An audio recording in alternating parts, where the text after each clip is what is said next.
The phone buzzed on the kitchen counter, a sharp vibration that sliced through the quiet of my morning. I ignored it at first, stirring sugar into my coffee. But the screen lit up with my son's name and I froze. A voicemail. Unintended. Raw. And about to unravel everything I thought I knew about my family. I pressed play, expecting a mundane update about his day or maybe a request for dinner plans. Instead, Ethan's voice, low and unguarded, spilled through the speaker, talking to someone his wife. Lily, I assumed. She's always meddling, acting like she's the only one who knows what's best for us, he said, his tone laced with frustration. Mom thinks she's some saint, but she's just controlling. Always has been. My breath caught, the coffee mug trembling in my hand. He was talking about me. Me. Margaret. The woman who'd spent decades sacrificing for him, now reduced to a bitter caricature in his words. The voicemail didn't stop there.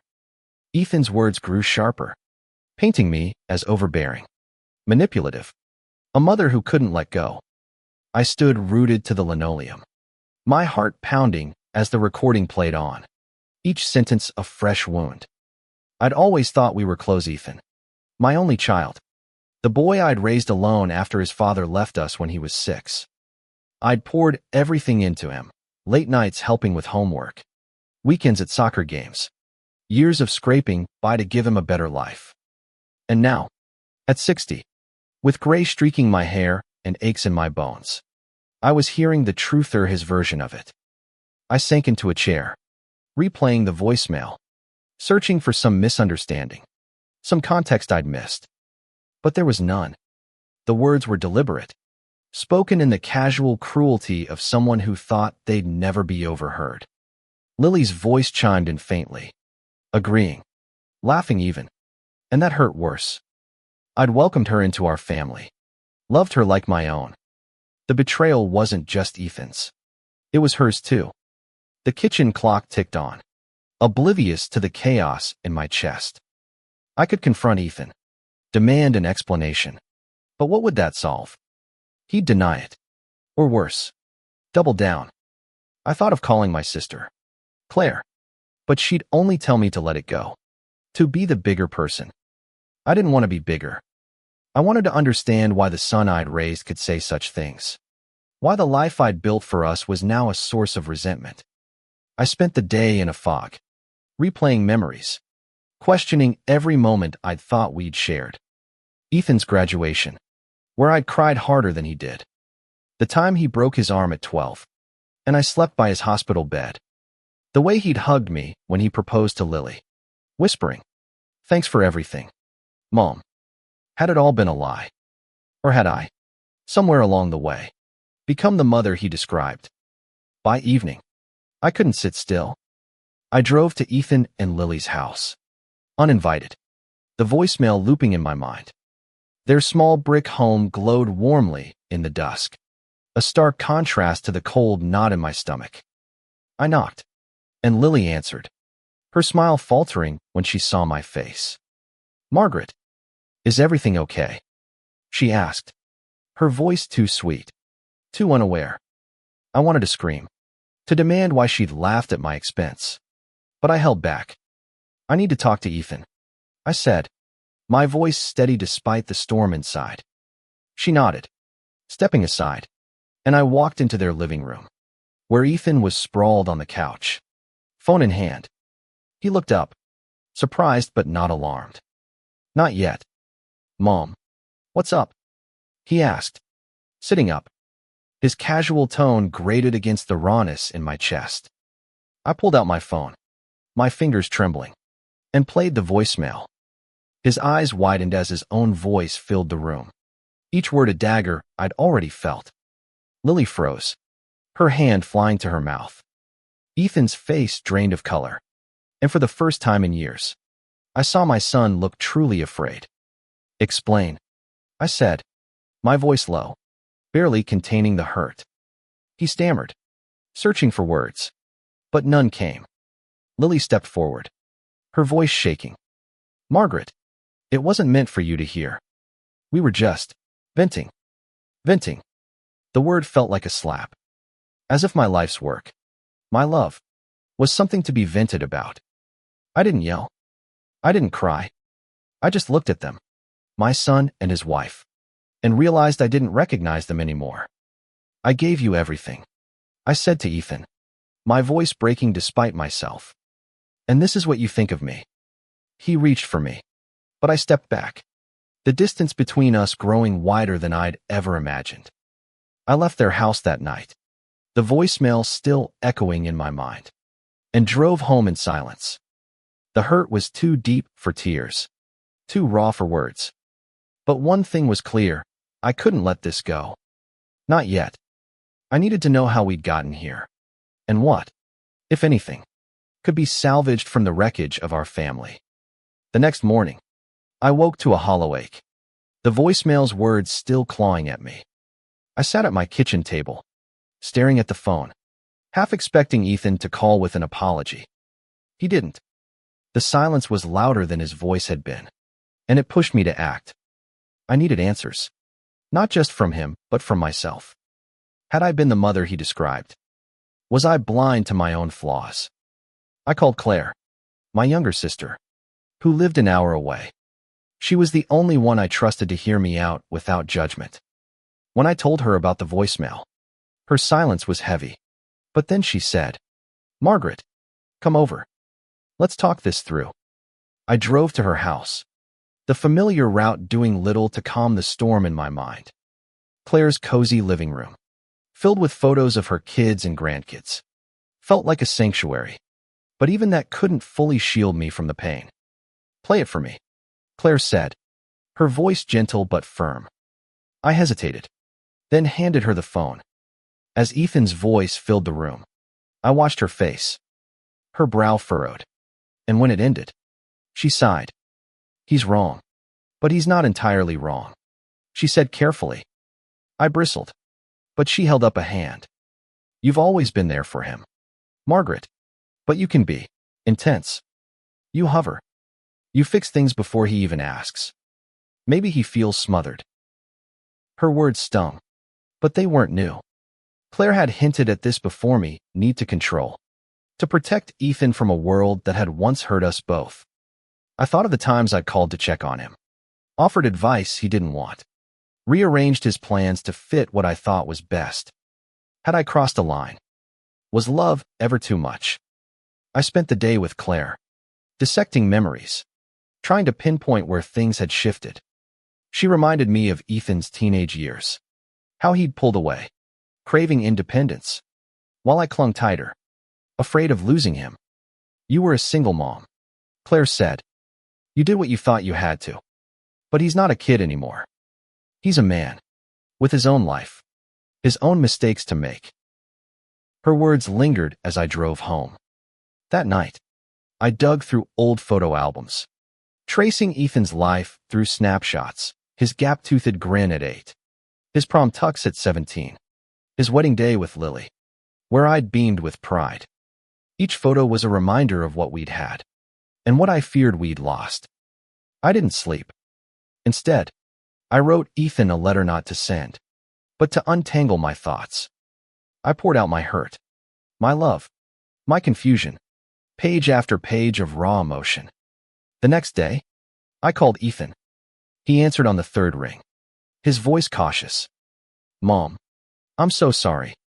I didn't mean for you to hear that." I cut him off. "I did hear it, Ethan, and I need to know why you said it." He sighed, and I could picture him running a hand through his hair, a habit he'd had since childhood. "Can we talk in person?" he asked. I agreed, but not at his house. Neutral ground. A coffee shop downtown. Tomorrow. When I arrived, Ethan was already there, sitting in a corner booth, his face drawn. Lily wasn't with him, and I was glad. This was between us. He started with an apology, stumbling over words. But I stopped him. "I don't want sorry," I said. "I want to understand." For the next hour, he talked about feeling suffocated, about my constant advice, about how he'd vented to Lily in a moment of frustration. "I didn't mean it the way it sounded," he said. But his eyes didn't meet mine. I told him my side, the years of sacrifice, the fear of losing him, the love that drove every choice I'd made. He listened, quieter than I'd expected. And when I finished, he reached for my hand. I know you did your best, Mom.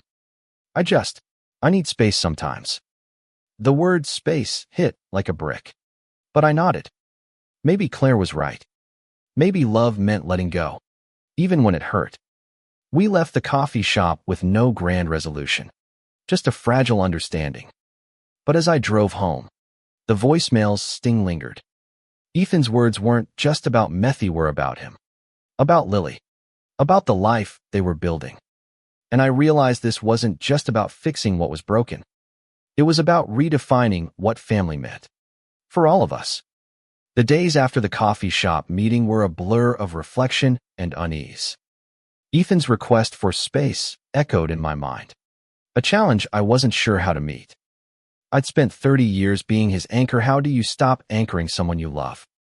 I tried to keep busy, tending my garden, volunteering at the library, but the voicemail shadow followed me. Every quiet moment brought it back, his words cutting deeper with each replay.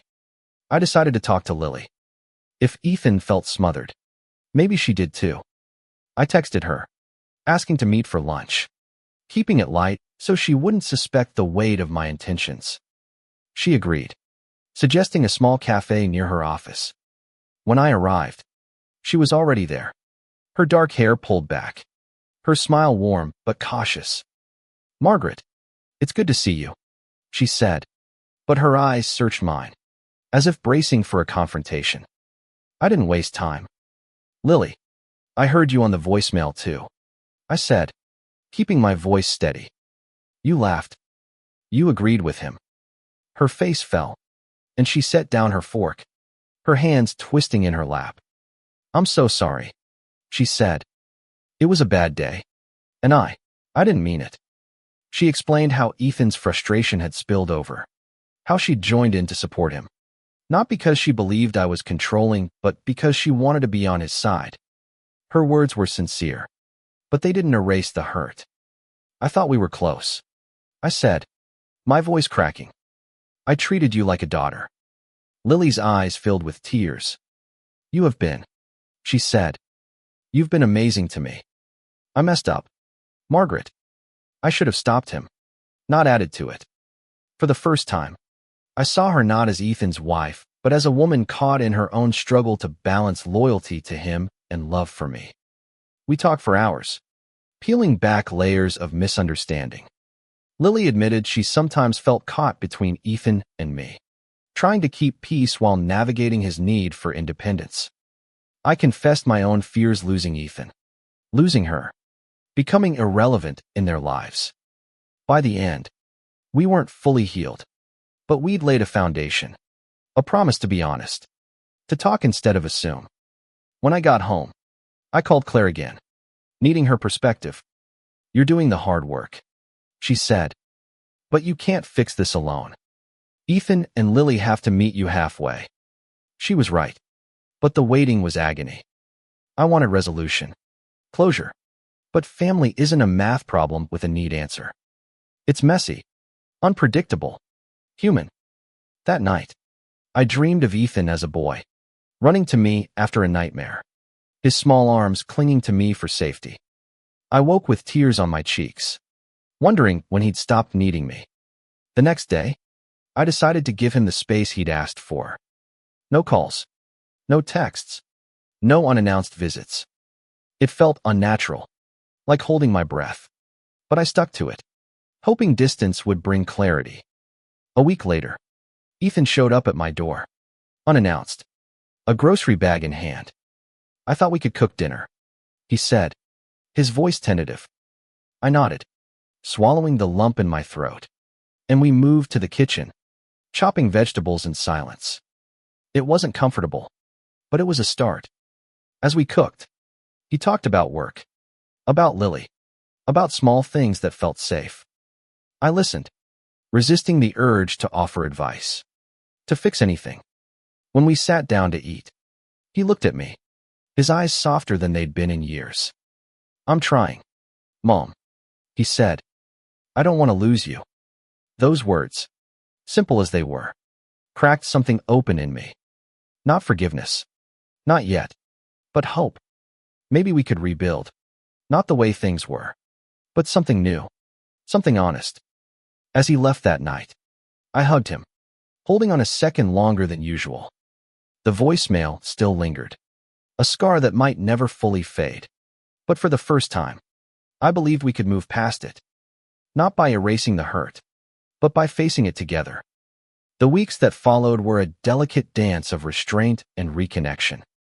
I kept my distance, giving Ethan and Lily the space they needed. But each day without contact felt like a small betrayal of my instincts. I filled the time with my own life gardening, book club, long walks where I could think without the weight of their voices in my head. But the voicemail never fully left me. It was a ghost, haunting the edges of every interaction. Ethan called occasionally, his tone lighter, as if testing the waters. We'd talk about safe topics, his job, my roses, the weather, but the deeper issues lingered, unspoken. I wanted to ask if he still felt the way he'd described in the voicemail, but fear held me back. What if his answer broke me again? Instead, I focused on small steps, like inviting them for dinner, keeping it casual, no pressure. The dinner was a turning point.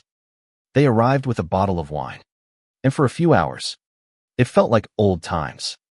Lily helped me set the table, her laughter easy, and Ethan teased me about my overcooked roast, a familiar jab that stung less than it might have. But as we ate, I noticed the glances they exchanged, the way Lily's hand rested on Ethan's arm, steadying him. They were a unit, a team, and I was outside of it, not unwelcome, but no longer central. After dessert, I took a risk. I've been thinking about the voicemail, I said, watching their faces tighten. I don't want to dwell on it, but I need to know you still feel that way. Ethan. He looked down, his fork tracing patterns in his plate. Not exactly, he said finally. I was angry that day. Mom. Work was a mess, and I took it out on you. But some of it was true. I need to feel like I'm in charge of my own life. His honesty was a knife, but it was clean, precise. I nodded, swallowing the urge to defend myself. I'm trying to give you that, I said. But it's hard. I've been your mom for so long. It's all I know. Lily reached across the table, her hand brushing mine. We love you, Margaret. We just need to figure out how to be a family in a new way. That night, after they left, I sat alone, the house too quiet. Their words, Ethan's admission, Lily's reassurance were a roadmap, but the path was unclear. I thought of my own mother, how she'd clung to me as I built my life, how I'd sometimes resented her neediness.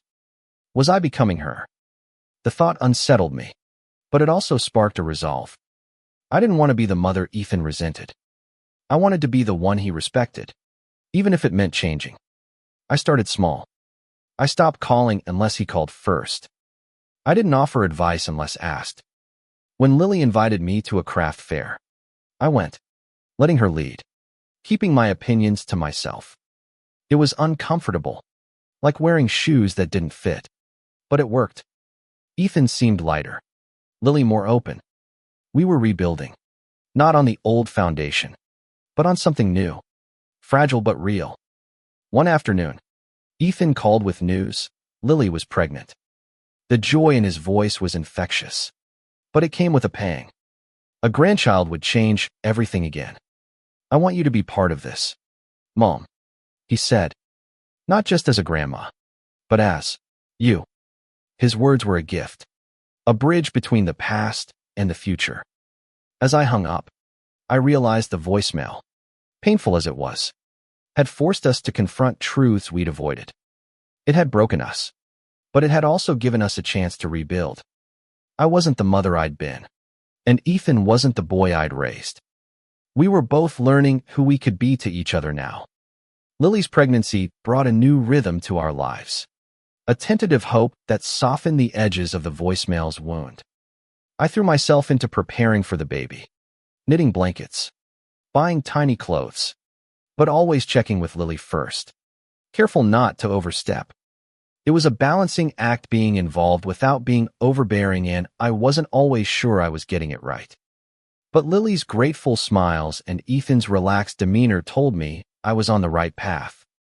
One evening, Lily invited me to their ultrasound appointment. "We want you there," she said, her voice warm. I sat in the dim room, watching the screen flicker with the tiny shape of my grandchild, a heartbeat pulsing like a promise.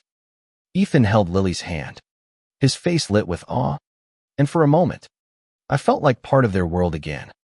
But the voicemail's echo lingered, a reminder that trust, once broken, takes time to mend.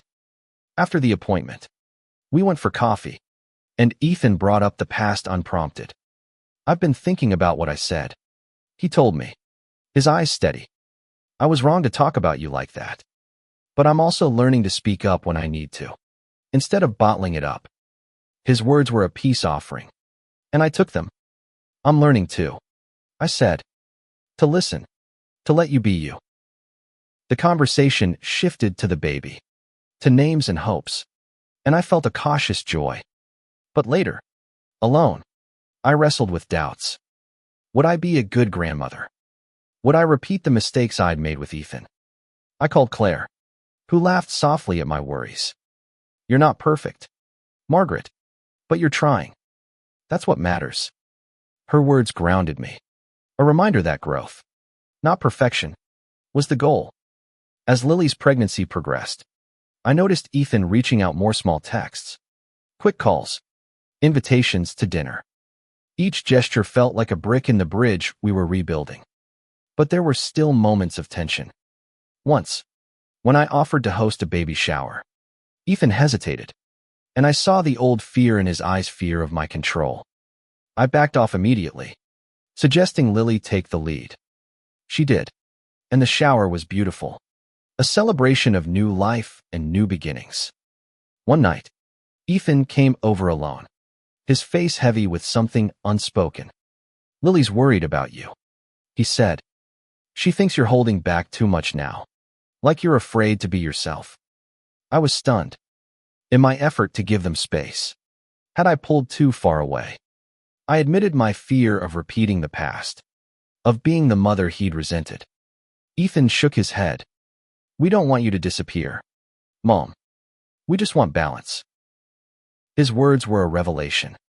I'd swung from one extreme to another, from overbearing to distant, still searching for the middle ground. We talked late into the night, laying out our fears, our hopes, our love. It wasn't a perfect conversation, but it was honest, and that was enough. By the time Lily's due date approached, I felt a shift. We weren't the family we'd been, but we were becoming something Nawa family built on mutual respect, not just love.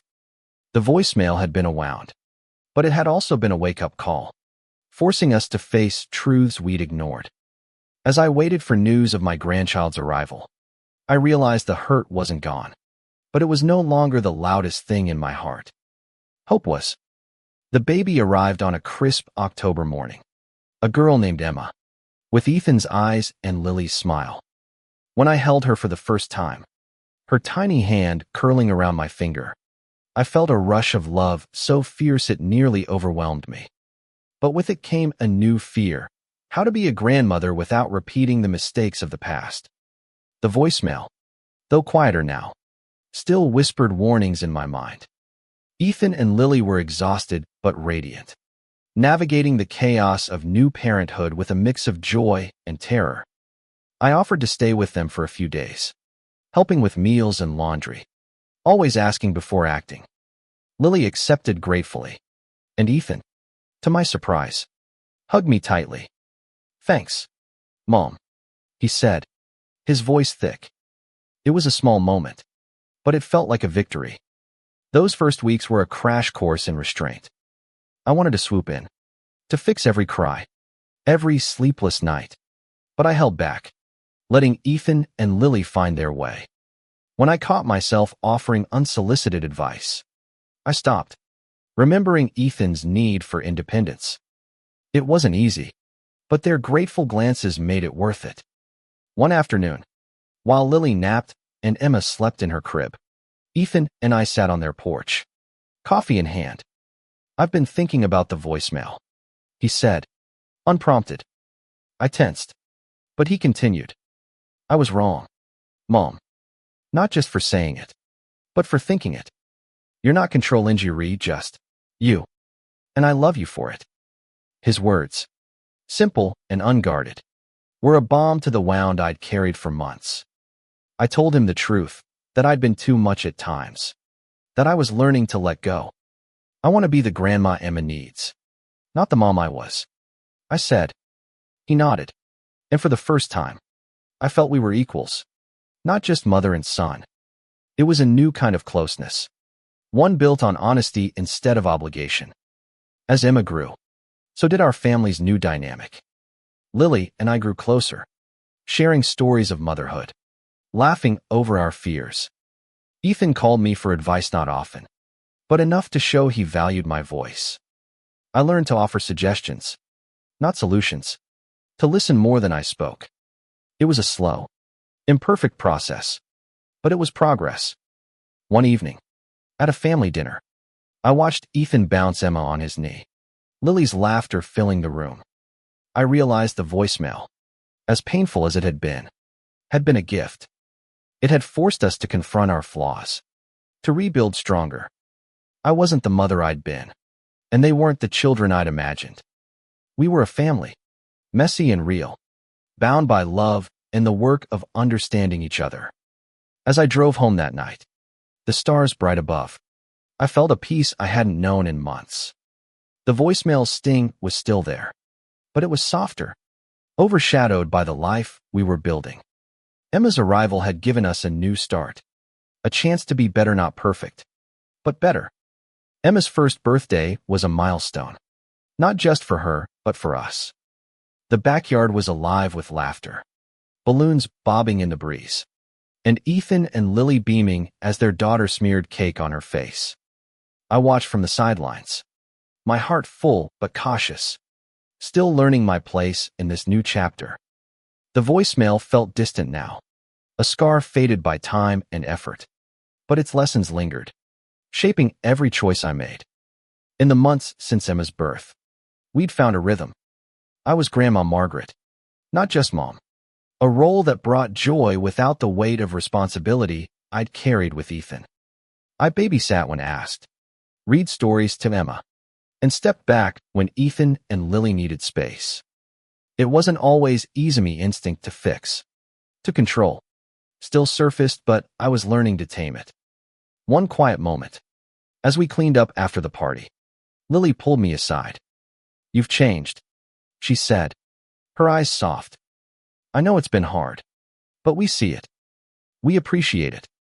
Her words were a gift, proof that my efforts mattered. I thanked her, my voice catching, and she hugged me, a gesture that felt like forgiveness. Ethan joined us later, Emma asleep in his arms. "I'm proud of you, Mom," he said, his voice low. "I know I hurt you, and you didn't give up on us." I wanted to brush it off, to say it was nothing, but instead I nodded, letting his words settle. "I'm proud of you too," I said, and I meant it. He was a good father, a good husband, and despite the voicemail, a good son. As I drove home, I thought about the journey we'd taken. The voicemail had been a brutal mirror, reflecting truths I hadn't wanted to see. It had forced me to question myself, to grow, to let go of the mother I'd been. But it had also shown me the strength of our family, the way love could bend without breaking. I looked at the stars, the same ones I'd seen the night Emma was born, and felt a quiet certainty. We weren't perfect, Ethan, Lily, Emma, but we were trying. And in that trying, we'd found something stronger than before, a family built on honesty, forgiveness, and the courage to change. The voicemail had shaken me, but it had also set us free.